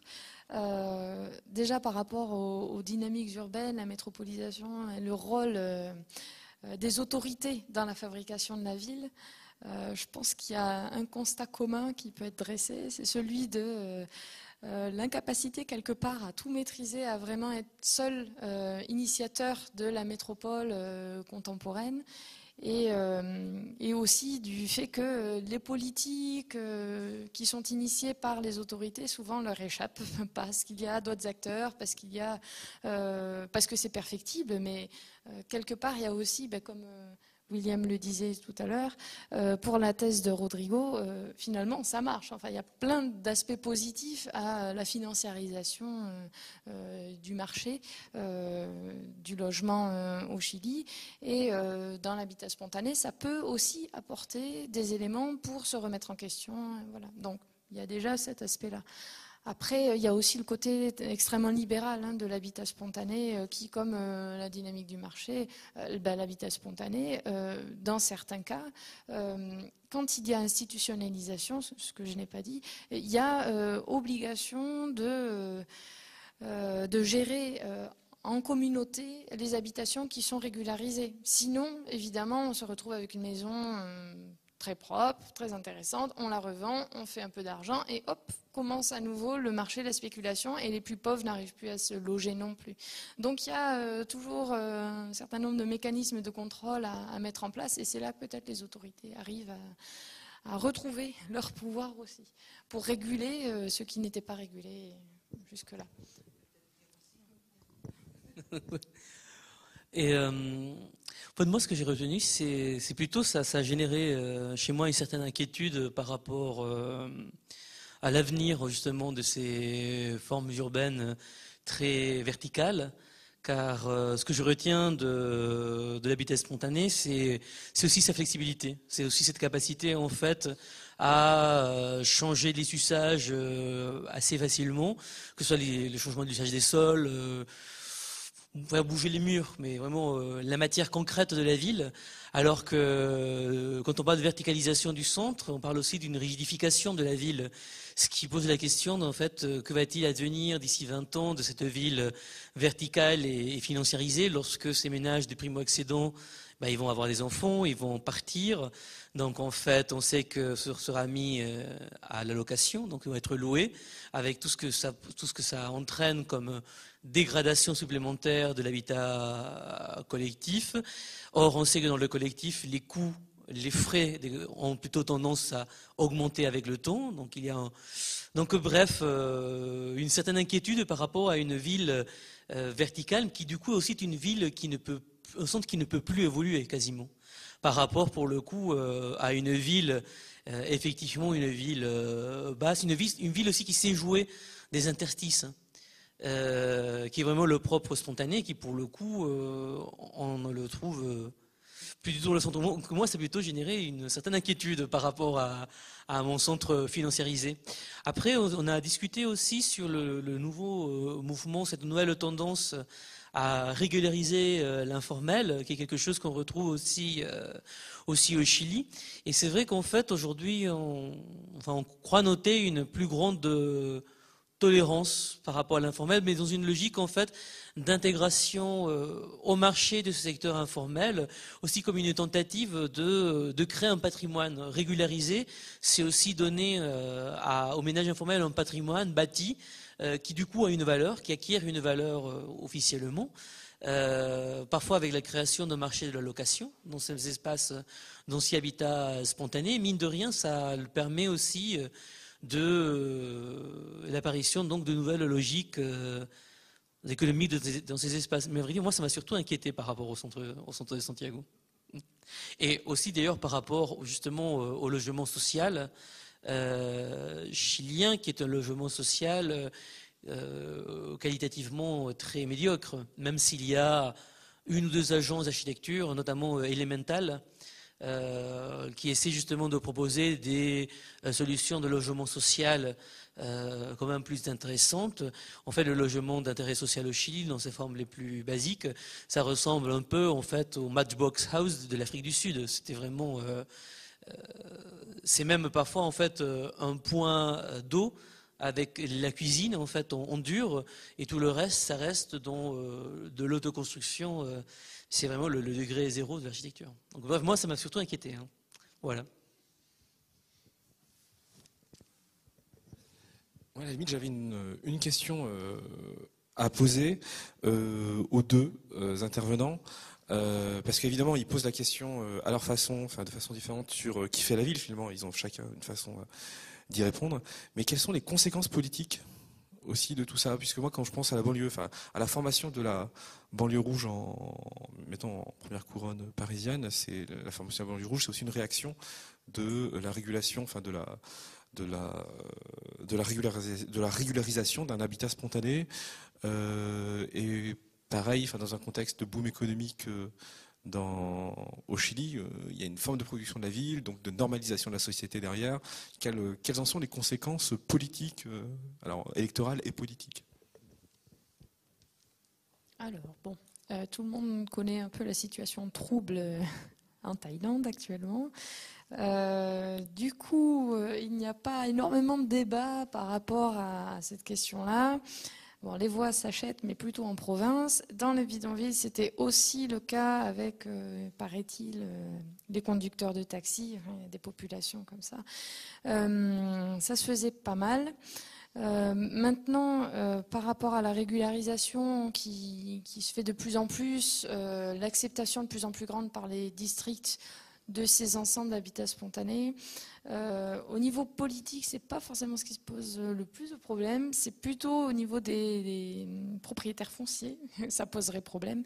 Là encore, il s'agit souvent de terrains squattés appartenant soit au terrain du roi, soit aux moines, soit du terrain public. Donc, politiquement, par rapport à la BMA, enfin, l'administration métropolitaine de Bangkok, ça ne pose pas forcément un problème en termes de voies, mais plutôt en termes de gestion du sol. Et c'est pour ça que je répondrais quelque part par c'est un choix, sachant qu'il y a une perte au niveau du terrain, évidemment. C'est du terrain qui n'est plus vendu à des promoteurs fonciers, privés et autres. Donc, c'est pas forcément pour faire de l'argent ou générer un revenu. Par contre, ça permet de sédentariser une population qui est installée, de permettre encore d'avoir des zones où l'habitat est un petit peu moins cher, dans la capitale où clairement les problèmes de mixité se posent et continuent de se poser, alors qu'aujourd'hui l'Office national du logement n'a pas les moyens d'acheter du terrain pour faire du logement social dans la capitale. Ils sont en train de mettre en place un National Housing Board, mais ça va prendre du temps sans doute pour pouvoir contrebalancer tout ce qui est infrastructure, ingénieurs, etc., qui siègent à la BMA. Donc voilà, je réponds un peu par... c'est pas direct, mais c'est plutôt un problème foncier en fait après. Donc, déjà sur le Chili, il faudrait tout de même souligner que tout ce que j'ai décrit, mis à part une courte parenthèse avec le dernier président Piñera, en fait, s'est fait sous des gouvernements donc d'une gauche réformiste. Et c'est vrai que du coup, le Chili est aussi une tentative donc de concilier réformisme de gauche et application quand même d'une approche d'une lecture très libérale de la ville. Ce qui avait été fait tant bien que mal. À l'échelon local, en fait, il n'y a pas de réelle formation de clientèle électorale, comme on a pu voir dans les banlieues françaises. Cela dit, Fanny parlait d'acheter des voix. Au Chili, éventuellement, on peut acheter des maires, ce qui parle qui parle de milliards de dollars de l'industrie immobilière qui dépendent d'un permis de construction. Forcément, cela veut dire que il y a un certain nombre d'affaires de corruption qui sont dénoncées, surtout en périphérie. Justement pour accélérer les choses. Dans une certaine mesure, oui, ça a un effet un peu délétère sur la vie politique locale, mais il faut quand même souligner que l'acteur local est quand même très très faible. Après, sur vraiment le commentaire politique, Et là aussi, c'est ce motif d'inquiétude et un des limites de ce système, c'est que, comme on l'a vu, c'est le choix explicite qui est fait d'industrie oligopolistique, ce qui va renforcer en fait une des caractéristiques du Chili, à savoir celle de une société extrêmement ségrégée, extrêmement polarisée aussi socialement, avec une élite économique très, très puissante, qui a des rapports très étroits avec le politique et qui est relativement imperméable au changement. Et au renouvellement. Enfin, au renouvellement, je parle en termes de mobilité sociale. Donc, de ce point de vue-là, effectivement, c'est quand même un drôle de choix qui a été fait depuis les années 90 que de favoriser ça par les politiques aussi qui y sont menées, quoi. Sinon, je partage ce que dit Fanny sur la question sinon des propriétaires fonciers qui effectivement on les voit détenir un pouvoir extrêmement important sur le devenir des villes. Et c'est vrai que bien au-delà, car moi au contraire, je partais avec cette idée que c'était les promoteurs qui décidaient, qui définissaient l'avenir des villes. Or, à la fin de cette thèse, et aujourd'hui, en ayant approfondi la question, je reste plutôt convaincu que l'enjeu n'est pas tant l'immobilier que celui du foncier, et que le foncier est en fait la clé de la ville. Bien au-delà des histoires de financiarisation qui me paraissent quand même assez importantes, pour moi la clé en fait c'est plutôt le sol, et la création du sol.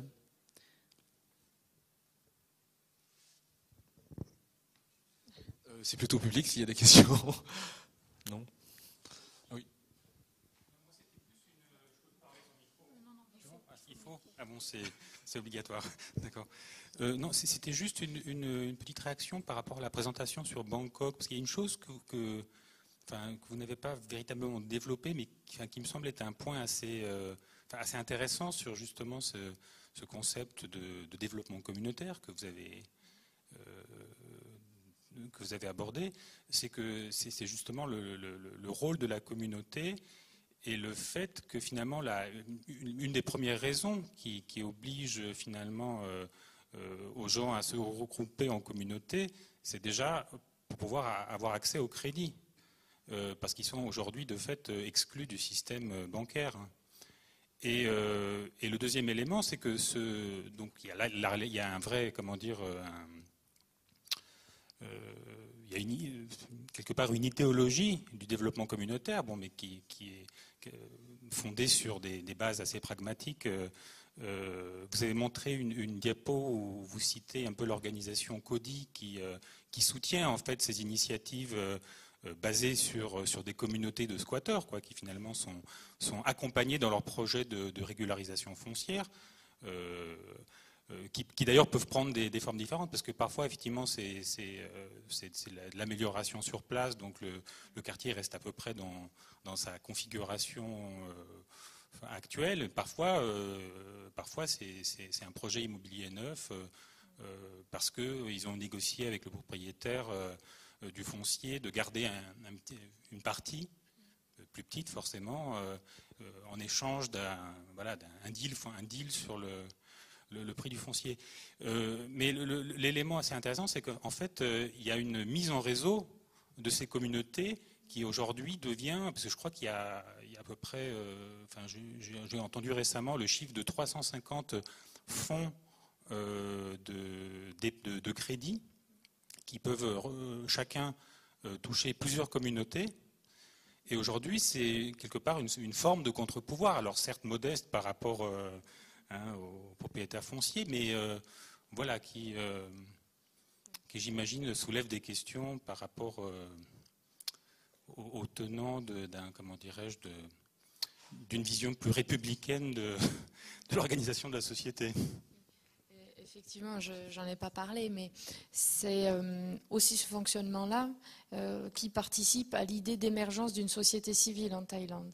Et quand je discutais justement au sujet de l'habitat spontané, de ces communautés de bidonvilles qui se fédèrent en réseau avec des enseignants, architectes, urbanistes et autres, ils disaient que ça commençait un peu à titiller les citadins, on va dire classiques, de la capitale thaïlandaise, parce qu'ils voyaient justement les bidonvillois se fédérer en communautés qui justement avant pouvaient avoir une valeur plus d'entraide, de nécessité. Maintenant, c'est également un montage, quelque part, ou une association pour obtenir son statut dans la ville, pour obtenir les crédits, effectivement, et une voix, et peser véritablement dans la métropole. Donc voilà, il ne s'agit pas effectivement de liens spécifiques, d'entraide par affinité, quoi. C'est vraiment une capacité aussi à se fédérer, et c'est d'ailleurs quelque chose qui est visité maintenant, ces projets qui sont faits en réseau de communautés, notamment dans les communautés en bord de canal. Ça a été visité par des personnes qui ont été victimes de l'ouragan Katrina aux États-Unis. Enfin, ça fait l'objet de pas mal de publications et également d'une publicité internationale. Donc aussi un moyen de modifier l'image que les autorités ont de ces espaces-là et de la capacité de la population à gérer un petit morceau d'espace aussi dans la capitale.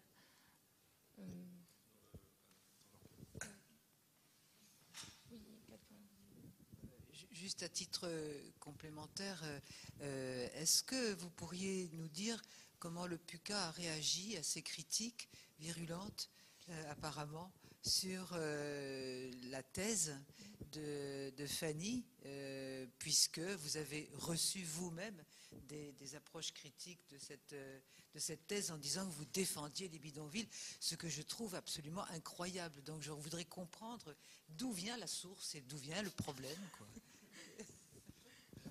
Les sources sont protégées. Hein.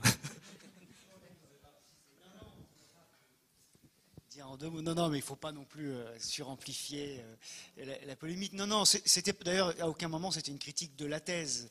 Il n'y a jamais eu de mise en cause du travail qu'a réalisé Fanny dans le cadre de sa thèse. C'était une critique enfin même pas une critique, mais plutôt des interrogations sur le fait que la récupération par une administration publique du ministère du Logement de ce sujet, comme peuvent le faire des journalistes ou des lecteurs un peu rapides, qui étaient, en survolant comme ça, ils avaient l'impression que c'était une valorisation des formes d'habitat populaire comme renoncement aux capacités publiques de produire du logement de manière traditionnelle. Voilà.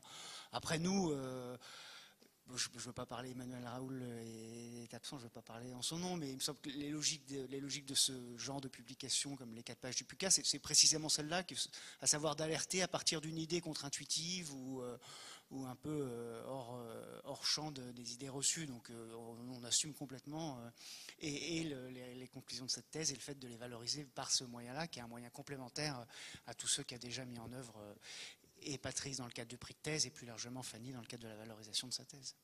Je trouve que le commentaire de Bertrand, je trouve qu'ils font figure d'une conclusion parfaite. Vous avez peut-être d'autres questions aussi, peut-être, pardon ?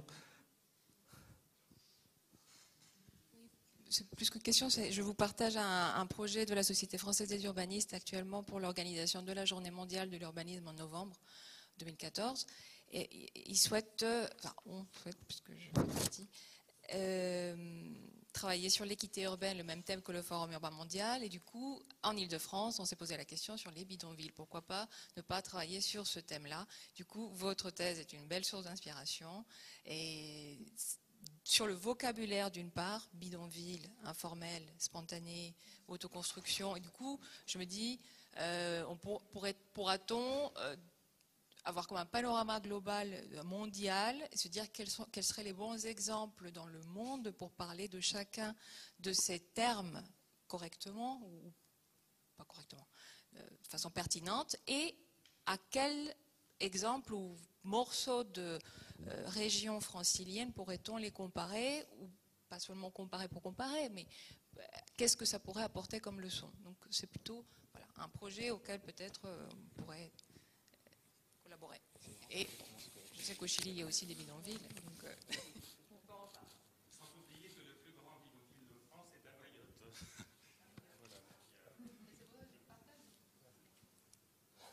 Il y a madame. Martine Verne du PUCA. Donc Et je voulais poser une question qui est dans la suite un peu de ce qui a été dit, parce que c'est plutôt sur Bangkok, mais ça rejoint aussi une question d'Amérique latine. C'est qu'on peut s'apercevoir souvent que les phénomènes d'habitat spontané se situent surtout dans les terrains, sur les territoires qui sont quand même des délaissés, des délaissés urbains, peut-être ce qu'on pourrait dire hors marché, mais qui sont, je veux dire, à la marge donc des marchés actifs. Néanmoins, on voit comme une chance se pointer quelque part grâce à cet habitat, ces pratiques communautaires, et vu leur importance à Bangkok, de pouvoir faire un effet, un contre-effet par rapport au marché qui quand même progressivement donc s'étend avec la densification et les phénomènes de métropolisation.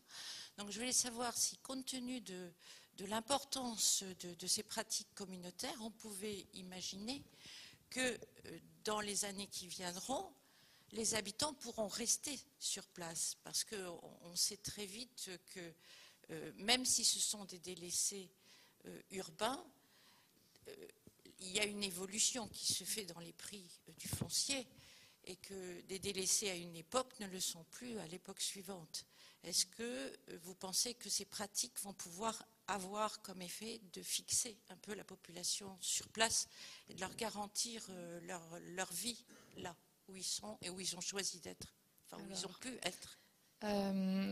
Quand on parlait de CODI tout à l'heure, l'organisme qui permet aux communautés fédérées autour d'un projet d'obtenir la régularisation, même CODI m'avait dit à la question, et après les 15-20 ans, m'avait dit il faut qu'ils restent soudés en communauté. Il n'y a que comme ça qu'ils pourront continuer quelque part la lutte. Et voilà. C'était très évasif et je n'ai pas eu de réponse réelle.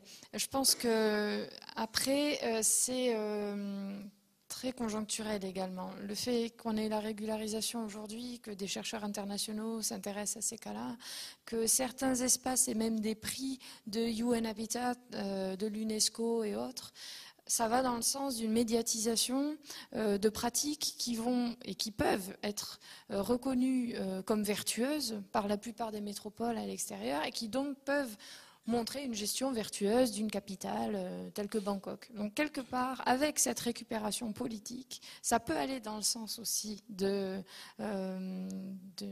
fait que les gens puissent rester sur place. Maintenant, il n'y a pas de garantie.